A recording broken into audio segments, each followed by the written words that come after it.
ప్రధాన కోచ్ రాహుల్ ద్రవిడ్ తిరిగి ఐపీఎల్లోకి రీ-ఎంట్రీ ఇచ్చాడు. గతంలో తాను కోచ్గా పనిచేసిన రాజస్థాన్ రాయల్స్కు హెడ్ కోచ్ మరోసారి బాధ్యతలు అందుకున్నాడు.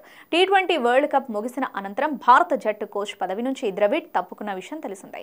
11 ఏళ్ల సుదీర్ఘ నిరీక్షణ తర్వాత టీమిండియా టైటిల్ గెలవడంలో కీలక పాత్ర పోషించిన ద్రవిడ్ కోసం పలు ఫ్రాంచైజీలు పోటీపడ్డాయి. అయితే ఊహాగానాలకు తగ్గట్లుగానే ద్రవిడ్ అంతిమంగా రాజస్థాన్ ఫ్రాంచైజీతోనే తిరిగి చేతులు కలిపాడు. కాగా తమ కొత్త ప్రధాన కోచ్ను రాజస్థాన్ రాయల్స్ ప్రకటించిన కొన్ని గంటల్లోనే ద్రవిడ్ కోచ్గా తన వేట మొదలుపెట్టాడు. ఫ్రాంచైజీ అధికారులతో సమావేశానికి హాజరయ్యాడు. అయితే మీటింగ్ రూమ్లోకి వస్తూ ద్రవిడ్ చేసిన హంగామాను రాజస్థాన్ రాయల్స్ సోషల్ మీడియాలో పంచుకుంది.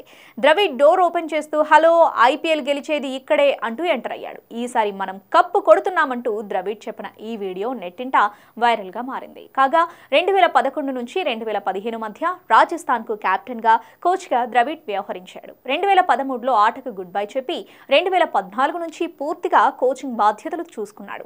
గతంలో కొన్నేళ్ల పాటు ఇంటిగా పిలిచే ఫ్రాంచైజీకి తిరిగి వచ్చినందుకు సంతోషంగా ఉంది. ప్రపంచ కప్ తర్వాత మరో సవాల్ స్వీకరించాలని అనుకోవడం సముచితమని భావించా. అందుకు రాజస్థాన్ రాయల్స్ సరైన వేదిక అని ద్రవిడ్ పేర్కొన్నాడు.